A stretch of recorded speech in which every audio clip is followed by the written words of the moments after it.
Hey, Good Sam, this is Pastor Jed. Wanted to reach out and let you know what's happening in the life of the church.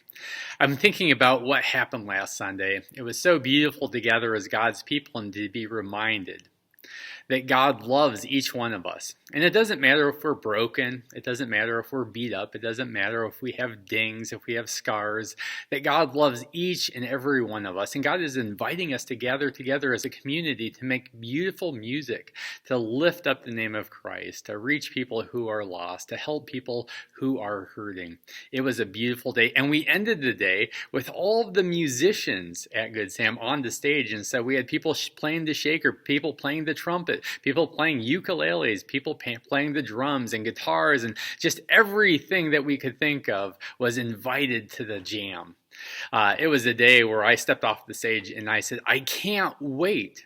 I just can't wait to do this again next Sunday, because next Sunday was going to be my installation. We were going to have a bigger party. It was going to be amazing. Unfortunately, we've gotten some bad news. And the news is telling us that the corona cases in our county, they are rising, they are spreading, we are becoming a hot spot. And so we, like restaurants, we like gyms, health clubs, we, like everyone else where people gather, are asking to take a couple steps back. And we are doing that.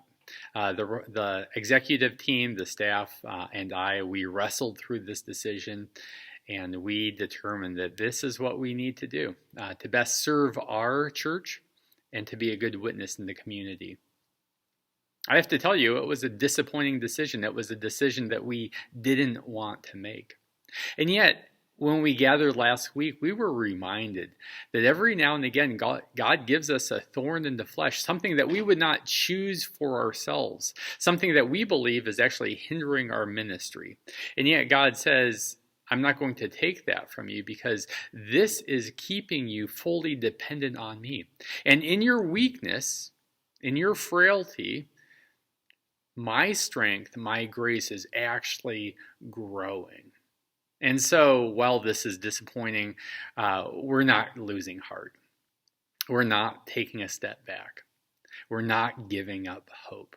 We know that God is accomplishing something now that maybe God would not or could not accomplish if things had gone according to our schedule.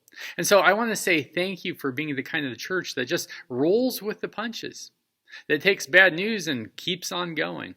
I want to say thank you. This is what I want to ask of you this week.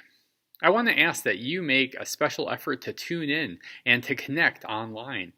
I want to ask that you would make a special effort to connect with the church family. While we can't be together in the same room, we can still call, we can still text, we can still email, we can still pray for each other. And the last thing I want you to do is I want you to be thinking about the other people that are affected. The school teachers, the restaurant owners, everyone in the community that has experienced just a complete disruption. Would you pray for them? Would you stop? Would you slow down? This week, may we be good neighbors. So, in the midst of this, we're going to rejoice. We're going to seek God's face. We're going to passionately move forward for the sake of Christ. I'll see you next Sunday. Blessings.